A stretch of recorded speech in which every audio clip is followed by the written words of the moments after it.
M Kumar mathematics classes. Class 12th क्या चल रहा था? Vector algebra. वेक्टर अलजेब्रा में टाइप्स ऑफ वेक्टर बता दिया गया था, वेक्टर का डेफिनेशन एग्जाम्पल हो गया था, वेक्टर किसे कहते हैं यह समझ गए थे। अब पोजीशन ऑफ ए वेक्टर क्या होता है, तो टॉपिक हेडिंग डालेंगे पोजीशन ऑफ वेक्टर। वेक्टर का पोजीशन क्या होता है? वेक्टर का पोजीशन यह मोर इम्पोर्टेंट है। यह जो है वेक्टर का पोजीशन ऑलवेज निकालने के लिए कहता है मोर इम्पोर्टेंट। ठीक है, ट्रिपल स्टार भी दे सकते हैं। तो इसके लिए पहले समझना है पोजीशन ऑफ वेक्टर कैसे निकालते हैं। तो यदि हम मान लेते हैं कि कोई एक्स एक्सिस ले लेते हैं, दूसरा क्या लिए वाई एक्सिस, या एक्स एक्सिस लिए वाई एक्सिस हो गया, या कोऑर्डिनेट कितना हुआ 0, ओरिजिन पे एक्स एक्सिस और ओरिजिन से वाई एक्सिस यहाँ पे कटअप किया। यदि इस यहाँ से यहाँ तक का कोई एक एनी हम पॉइंट पी ले लेते हैं, फर्स्ट क्वाड्रेंट में एनी पॉइंट पी ले लिए। अब इस पॉइंट पी का यह जो पॉइंट पी लिए यह 11th क्लास के कोऑर्डिनेट के अकॉर्डिंग, स्ट्रेट लाइन के अकॉर्डिंग पी पॉइंट का कोऑर्डिनेट कितना लेंगे एक्स वाई। जब पी पॉइंट का कोऑर्डिनेट एक्स वाई और इसको यहाँ से मिला दिए तो यहाँ से इस पी पॉइंट से यहाँ तक का डिस्टेंस को क्या किए वाई, और यहाँ से यहाँ तक का डिस्टेंस क्या हुआ एक्स, और यह जो मिलाया गया इसका नाम कुछ भी ले सकते हैं, ए ले सकते हैं। अब इस ओरिजिन से पॉइंट पी को मिलाते हैं, यह जो है वेक्टर है ओपी हो गया। अब यह जो है वेक्टर क्या हो गया ओपी, तीर का चिन्ह दे दी, इस प्रकार से साइन दे दिया, फिक्स्ड पॉइंट हो गया। तब फिक्स्ड पॉइंट से यह वेक्टर ओपी जो हुआ यह कितना हुआ एक्स आई कैप वाई जे कैप, जे कैप ऑलवेज कैप के फॉर्म में लिखेंगे। यह जो हुआ क्या हुआ वेक्टर ओपी, और वेक्टर ओपी को वेक्टर ए से भी लिख सकते हैं। तो यह जो वेक्टर ओपी हुआ, वेक्टर ओपी को क्या लिख सकते हैं वेक्टर ए के इक्वल पी पॉइंट पर एक्स वाई जो पॉइंट है इसी को इस फॉर्म में भी लिख सकते हैं, या पी पॉइंट का वेक्टर ऑफ ए लिख सकते हैं। पी जो हुआ या पी पॉइंट जो लिए, या पी पॉइंट अब नहीं कहेंगे, अब या P point 11th class straight line के अकॉर्डिंग, लेकिन यहाँ पर जो हुआ यह क्या हुआ पोजीशन ऑफ वेक्टर ए। इसको क्या इस फॉर्म में दिया रहता है क्या कहेंगे position of X Y line के वेक्टर का पोजीशन, और अगर इस प्रकार से लिखा हुआ रहे तो पोजीशन ऑफ वेक्टर ए, या जो है वेक्टर ए का क्या है पोजीशन निकालना है। अर्थात कह सकते हैं अब vector OP is equal to, अब जो हमारे पास यह वेक्टर ओपी हुआ क्या हुआ, यह वेक्टर ओपी, या वेक्टर ओपी क्या है तो position vector of point P, यह जो पॉइंट पी लेकर चले हैं इस पॉइंट पी का पोजीशन वेक्टर। तो vector OP is equal to कहेंगे position vector of point, vector OP को क्या लिखें position vector of point P में। अर्थात vector OP is equal to vector OP position vector of P. अब जो यह वेक्टर पी का position, vector P point P का पोजीशन इस प्रकार से रहे, पी पोजीशन वेक्टर ऑफ ए रहे तो इस प्रकार लिखेंगे। यदि एक्स वाई के फॉर्म में दिया रहे तो कैसे लिखेंगे, तो vector OP is equal to x I cap plus Y J cap, x I cap plus Y J cap के फॉर्म में लिखना है। ठीक है,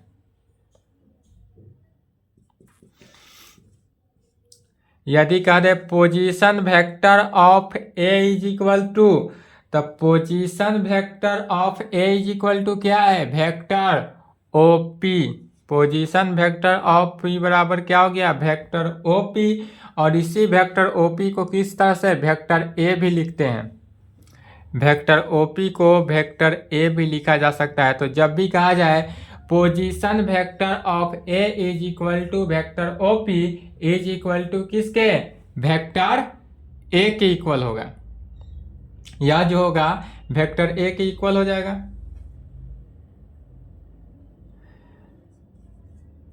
बी पॉइंट का वेक्टर बी पॉइंट का पोजीशन वेक्टर था। अब बी पॉइंट का position vector of B is equal to क्या हो जाएगा, यदि बी पॉइंट पे दिया रहे तो वेक्टर ओ बी रहेगा और इसको वेक्टर बी लिखेंगे। यदि सी पॉइंट पर वेक्टर सी का पोजीशन वेक्टर निकालना हो तो vector O C is equal to vector C.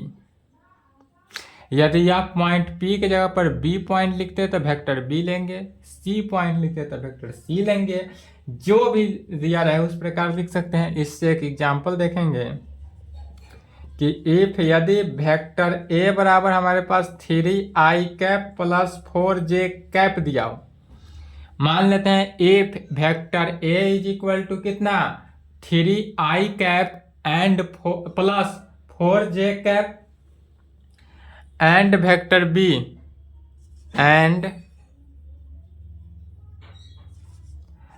Vector B कितना दिया हो, यदि वेक्टर बी का value 5i cap plus 6j cap में दिया रहो and vector B is equal to 5i cap plus 6j cap हो, तब कहेंगे ए पॉइंट का पोजीशन वेक्टर ऑफ ए, इस ए पॉइंट का पोजीशन वेक्टर ऑफ ए जो होगा वह क्या हो गया, तो 3i cap plus 4j cap.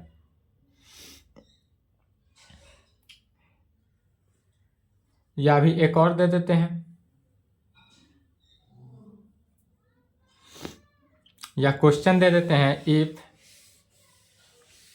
Example में क्वेश्चन लिख लें, इससे क्वेश्चन से अच्छा से और समझ में आएगा। चलिए यहाँ तक लिखे, तो यहाँ तक लिखे और इसको एग्जाम्पल में क्वेश्चन लिखें।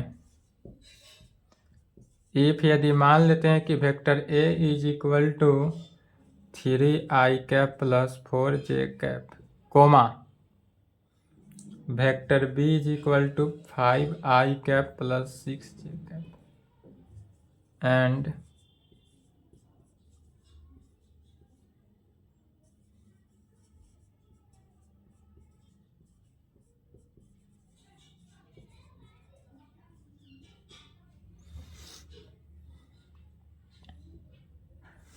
चलिए लिखे क्वेश्चन।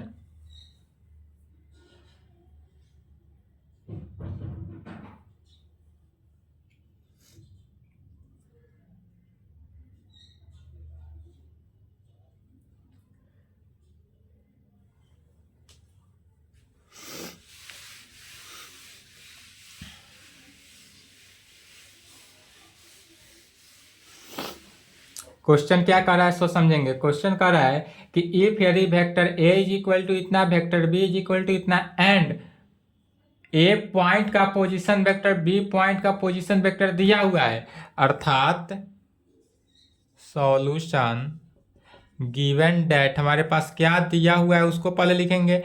तो ए पॉइंट का position vector of A is equal to 3i cap plus 4j cap दिया हुआ है एंड बी पॉइंट का position vector of B is equal to 5i cap plus 6j cap में दिया हुआ है।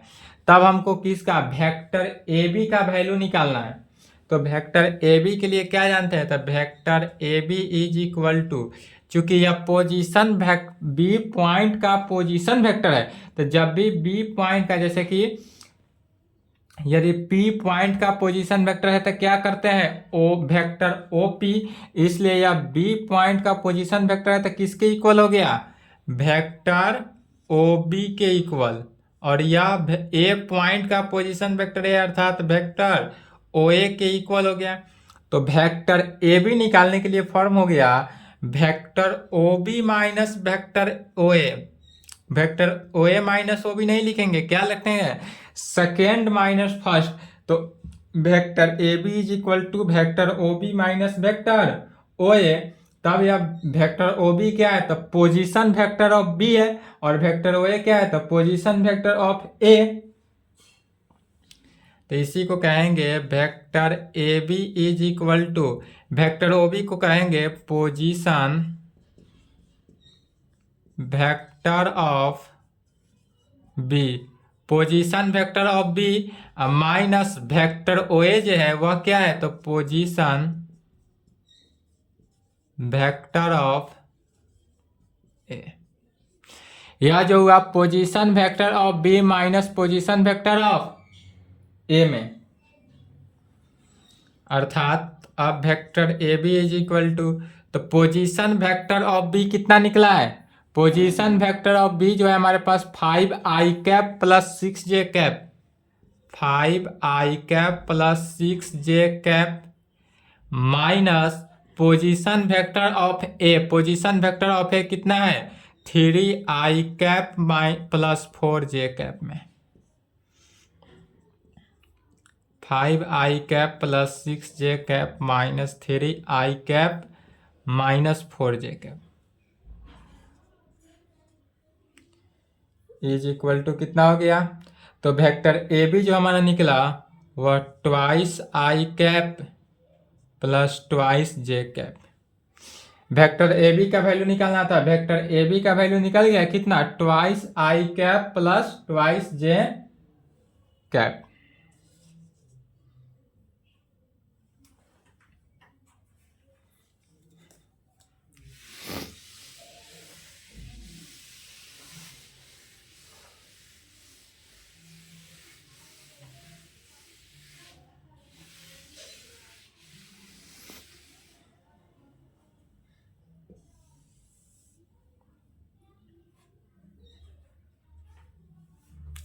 अब तक तो देखे हैं कितना, एक्स एक्सिस और वाई एक्सिस पे।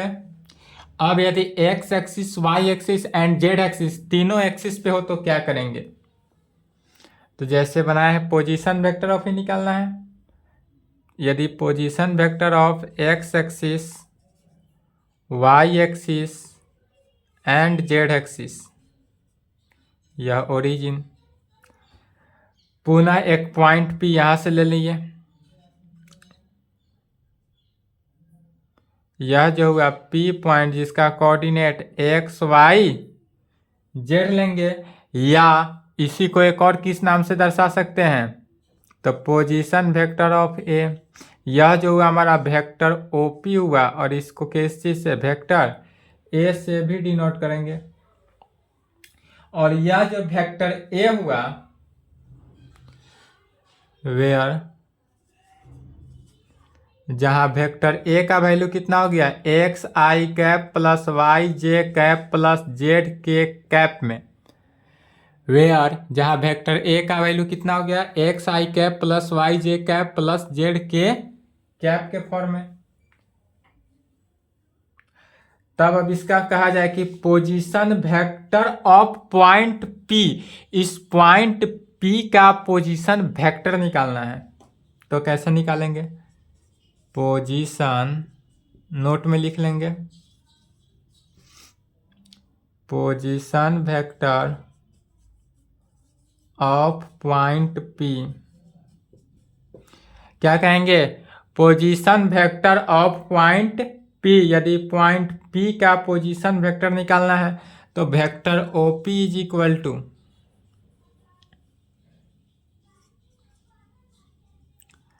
Vector OP is equal to क्या हो गया, वेक्टर ए, और vector A is equal to कितना दिया हुआ है, आई का एक्स आई कैप प्लस वाई जे cap plus Z K cap में, plus Z K cap.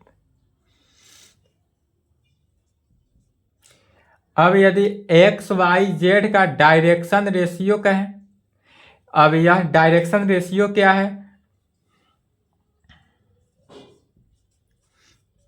Direction ratio, direction ratio कहे या डायरेक्शन रेशियो के एक और नाम से जाना जाता है स्केलर कंपोनेंट के नाम से, स्केलर कंपोनेंट।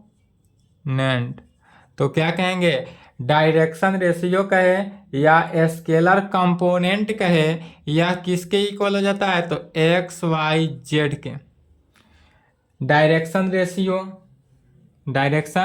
रेशियो या स्केलर कंपोनेंट जो होगा वह एक्स वाई जेड में। वेक्टर कंपोनेंट क्या हो जाएगा?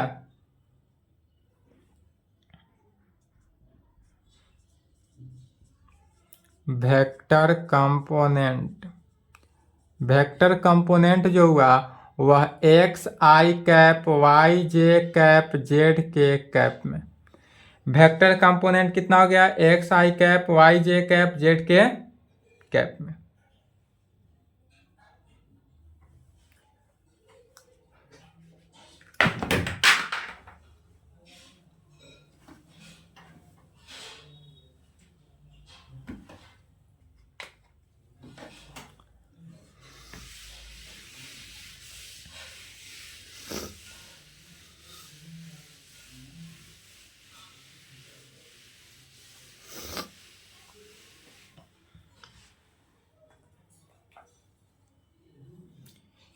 अब तक पोजीशन जो निकाले हैं कितने? 1 पॉइंट पे। यदि 2 पॉइंट पे निकालना हो तो कैसे निकालेंगे?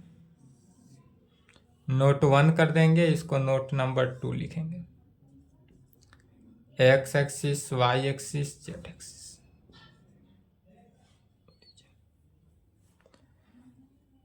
यदि 2 पॉइंट लेते हैं, एक यहां से एक पॉइंट गया, एक और पॉइंट यहां चला गया।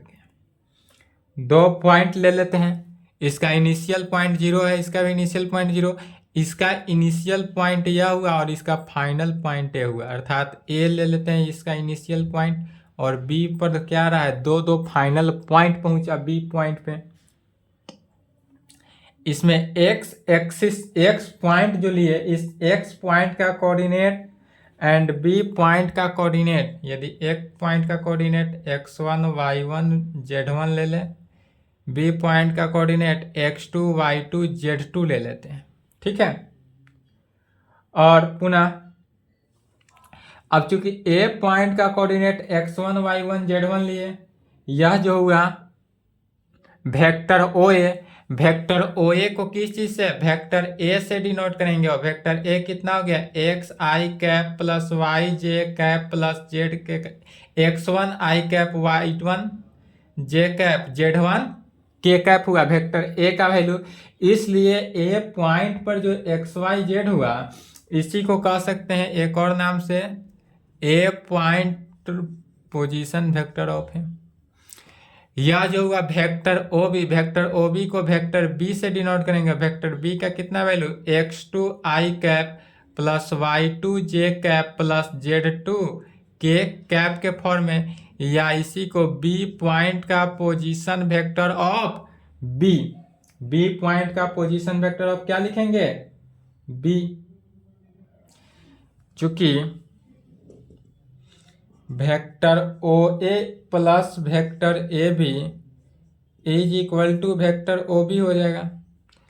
क्या होगा? Vector O A plus vector A B is equal to vector O B होगा। किससे? एन ट्रायंगल के फॉर्म से। चूंकि इसका भी इनिशियल यहां से इनिशियल है, या इनिशियल पॉइंट से फाइनल पॉइंट तक जाता है, इसलिए वेक्टर ए बी का वैल्यू क्या हुआ? तो vector A B is equal to vector O B minus vector O ए।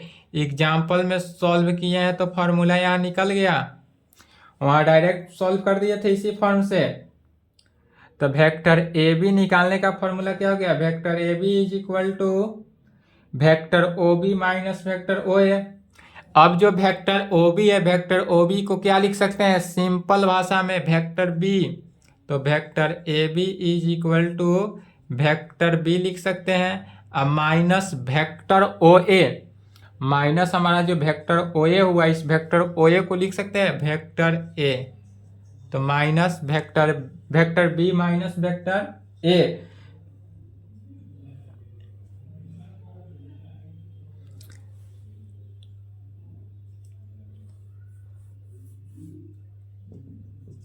यह भी एक रिजल्ट निकला। Vector B minus vector A, इसको भी याद कर लेंगे। डायरेक्ट वेक्टर ए बी निकालना हो, यदि ए वेक्टर ए दिया हो, वेक्टर बी दिया हो और वेक्टर ए बी निकालना हो तो डायरेक्ट किसको, इस फॉर्म को यूज कर लेंगे।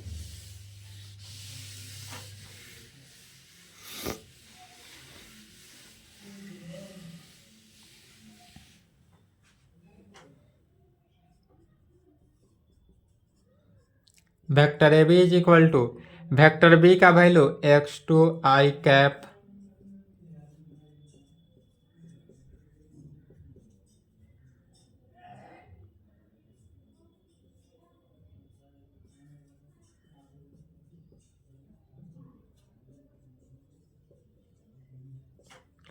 क्या किया गया, तो वेक्टर बी के जगह पर जो वैल्यू है उसको पुट किए, वेक्टर ए के जगह पर जो वैल्यू है उसको लिखे, इसको सिंप्लीफाई करेंगे आई को एक साथ, तो इसलिए एक और यहाँ से फॉर्मूला निकलता है vector A B is equal to कितना, दोनों में आई कैप कॉमन है तो आई कैप कॉमन लेंगे तो क्या बचा x2 minus x1 into i cap, x2 minus x1 into i cap plus y2 minus y1 into j cap plus z2 minus z1 into k cap. इसलिए वेक्टर ए बी का value क्या निकला, vector A B is equal to x2 minus x1 i cap, y2 minus y1 j cap plus z2 minus z1 cap. यह भी क्या हुआ, result हुआ। इसका भी यूज है, तीनों में से कोई एक रिजल्ट है, तीनों का मतलब क्या हुआ, एक ही हुआ।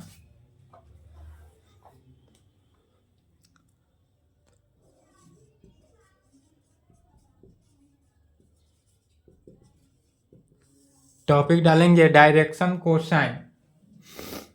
डायरेक्शन कोसाइन क्या है, डायरेक्शन कोसाइन जो है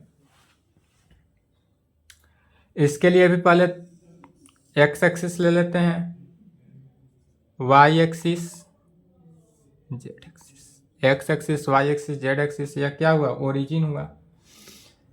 यदि एनी पॉइंट ए ले लेते हैं, यहाँ से ओ से एनी पॉइंट, क्या पहले फिगर समझ लेंगे, ओ से एनी पॉइंट ए ले लिए, अब इस ए को एक्स एक्सिस में मिला दिए। अब यह जो ए पॉइंट है, इस ए पॉइंट का कोऑर्डिनेट एक्स वाई जेड मान लेते हैं, x1 y1 नहीं मानेंगे क्योंकि यहाँ दो था तो x1 y1, यहाँ पर क्या है वन ही पॉइंट लिए थे एक्स वाई जेड। ए पॉइंट का कोऑर्डिनेट कितना ले लिए, एक्स वाई जेड। तब यहाँ से यह देखेंगे तो यह जो हुआ क्या हुआ, वेक्टर ओ ए, तो वेक्टर ओ ए को इस प्रकार लिख सकते हैं वेक्टर ए, यह जो हुआ वेक्टर ओ ए, इसको वेक्टर ए भी कह सकते हैं। Vector O A is equal to vector A, और वेक्टर ए का वैल्यू क्या हो जाएगा, एक्स आई कैप प्लस वाई जे cap plus Z K cap के फॉर्म में, एक्स आई कैप प्लस वाई जे cap plus Z K cap.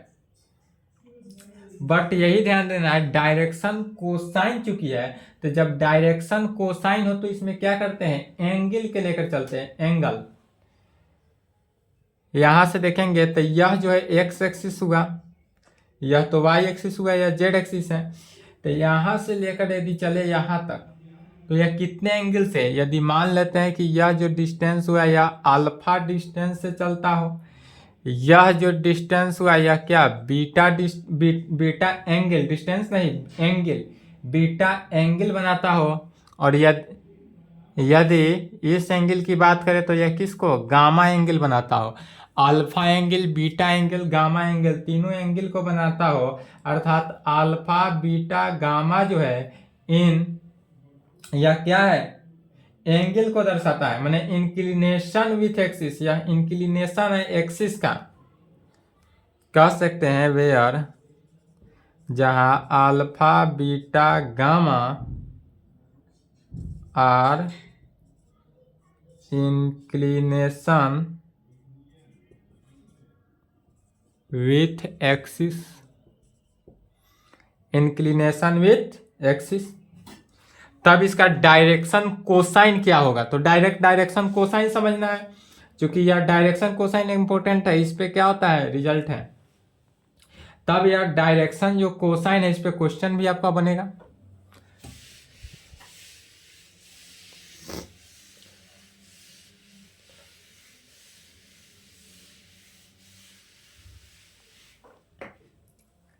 अब इसका डायरेक्शन कोसाइन को शॉर्ट फॉर्म में डीसी से भी डिनोट करते हैं। डीसी, यदि डीसी दिया रहे तो मैंने क्या हुआ, डायरेक्शन कोसाइन का शॉर्ट फॉर्म डीसी। तब कहेंगे डायरेक्शन कोसाइन या डीसी भी रहे। डायरेक्शन कोसाइन इस प्रकार से भी लिख सकते हैं। अब इस कंडीशन में कहेंगे जब डायरेक्शन कोसाइन निकालना हो या फिगर के अकॉर्डिंग एल का जो वैल्यू होगा, L is equal to cos alpha. पहला यदि एल का कंडीशन देखेंगे किसमें, कॉस अल्फा, एम ले लेंगे कॉस बीटा, एन ले लेंगे कॉस गामा के फॉर्म में। तो क्या जानते हैं, cos theta is equal to base by height. इस कंडीशन में बेस कितना है, एक्स, हाइट कितना हो जाएगा, तो ओ ए। कॉस अल्फा का value X by O A is equal to, तो X divided by O A. तो ओ ए जो है, तो यह ओ ए क्या हुआ, वेक्टर ए है। तो वेक्टर ए को जब हम निकालेंगे तो क्या हो जाएगा, root under X square plus Y square plus Z square के फॉर्म में। सिमिलरली इसी प्रकार m का वैल्यू कॉस बीटा, कॉस जब बीटा के फॉर्म में आएंगे तो ध्यान देंगे कॉस बीटा के फॉर्म में, तो यह एक्स एक्सिस के पर अलोंग था। अब यहाँ पर वाई एक्सिस बेस हो जाएगा और हाइट सेम ही रहेगा, तो Y by O A, Y divided by O A is equal to Y divided by root under X square plus Y square plus Z square and N का value क्या हो जाएगा, कॉस गामा, एंड एन का value cos gamma क्या हो जाएगा, Z by O A या Z divided by O A कितना हो गया, तो root under X square plus Y square plus Z square. X axis के कंडीशन में बेस चेंज हुआ, हाइट सबका सेम है। हाइट कितना है सबका, वेक्टर ए है, या वेक्टर ए वेयर जहां ओ ए जो है, ओ ए क्या है, vector magnitude of vector O A है, या इसी को लिख सकते हैं मैग्नीट्यूड ऑफ वेक्टर ए, और यह है रूट अंडर मैग्नीट्यूड निकालेंगे तो क्या है, X square plus Y square plus Z square and X Y Z are, यहाँ एक्स वाई जेड जो है आर क्या है, डायरेक्शन रेशियो है। यह जो है डायरेक्शन रेशियो क्या हुआ, तो vector O A is equal to magnitude of vector O A is equal to magnitude of vector A is equal to root under इतना।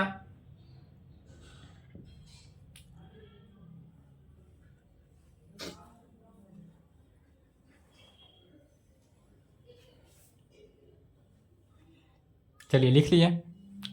अब क्या करेंगे, सभी का स्क्वायर करके ऐड कर देंगे, squaring and adding we get, तो क्या पाते हैं, L square plus M square plus N square left में, राइट हैंड साइड क्या आ जाएगा, cos square alpha plus cos square beta plus cos square gamma के फॉर्म में, और जब सभी को फॉर्म करेंगे तो L square plus M square plus N square is equal to 1 हो जाएगा, जिसमें डायरेक्शन कोसाइन जो होगा वह L M N. Direction ratio हो गया एक्स वाई जेड, और डायरेक्शन जब कोसाइन निकालना है तो डायरेक्शन कोसाइन कितना हो गया, एल एम एन।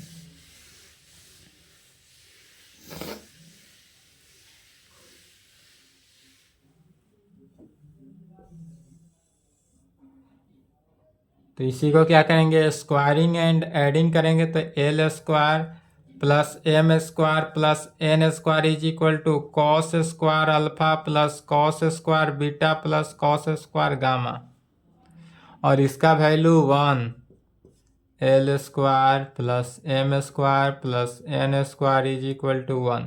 1 कैसे हुआ? तो जब हम एक्स सभी को राइट हैंड साइड को स्क्वायरिंग करके जब एडिंग करेंगे तो क्या हो जाएगा? X square. यह 1 कैसे हुआ? तो ध्यान देंगे, सभी को क्या करेंगे तो एक्स स्क्वायर बाई रूट हट गया तो x square plus Y square plus Z square plus Y square by x square plus Y square plus Z square plus Z square by x square plus Y square plus Z square होगा। और जब सभी को पुनः add किए तो x square plus Y square plus Z square लघुत्तम तो x square plus Y square plus Z square cancel होकर क्या बचा? 1। तो डायरेक्ट हम इसको क्या किए? राइट हैंड साइड 1 ही लिख दिए। तो इस फॉर्मूला को याद करेंगे क्या? L square plus M square plus N square is equal to 1। 1 कैसे आया समझ गए? इसलिए डायरेक्शन कोसाइन जो हुआ इसका क्या हुआ? L M N. इसलिए डायरेक्शन कोसाइन की जब बात किया जाए तो वह L M N. Direction cosine क्या हुआ? L M N. यदि एक एग्जाम्पल देखेंगे, यदि हमारे पास वेक्टर ए दिया हो आई कैप प्लस 2 जे कैप प्लस 3 के कैप, इसका डायरेक्शन रेशियो तो समझ गए। डायरेक्शन रेशियो क्या होगा? डायरेक्शन रेशियो, तो डायरेक्शन रेशियो मैंने एक्स का वैल्यू, वाई का वैल्यू एंड जेड का वैल्यू। तो डायरेक्शन रेशियो आई कैप के कोफिशिएंट एक्स तो 1 2 3। डायरेक्शन रेशियो तो निकालना इजी है। एंड अब निकालना है डायरेक्शन कोसाइन। अब इसका क्या निकालना है? Direction cosine. तो डायरेक्शन कोसाइन के लिए क्या हुआ? L is equal to X divided by root under X square plus Y square plus Z square. Formula X का वैल्यू 1 तो 1 डिवाइडेड बाई 1 का स्क्वायर प्लस 2 का स्क्वायर प्लस 3 का square. 1 divided by root under 1 plus 4 plus 9 1 by root under 14।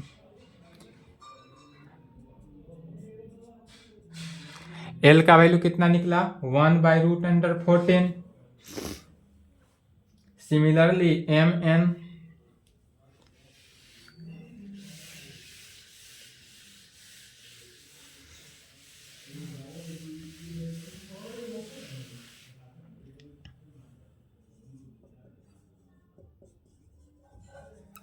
Similarly M का value निकलेगा 2 by root under 14।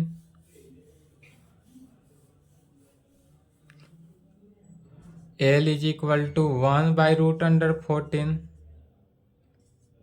Similarly M बराबर कितना निकलेगा? 2 by root under 14 and N का वैल्यू 3 बाई रूट अंडर 14। यही direction cosine निकालना था। डायरेक्शन कोसाइन निकालने का फॉर्मूला जान गए। एल इज इक्वल टू इतना, एम इज इक्वल टू इतना, एन इज इक्वल टू इतना।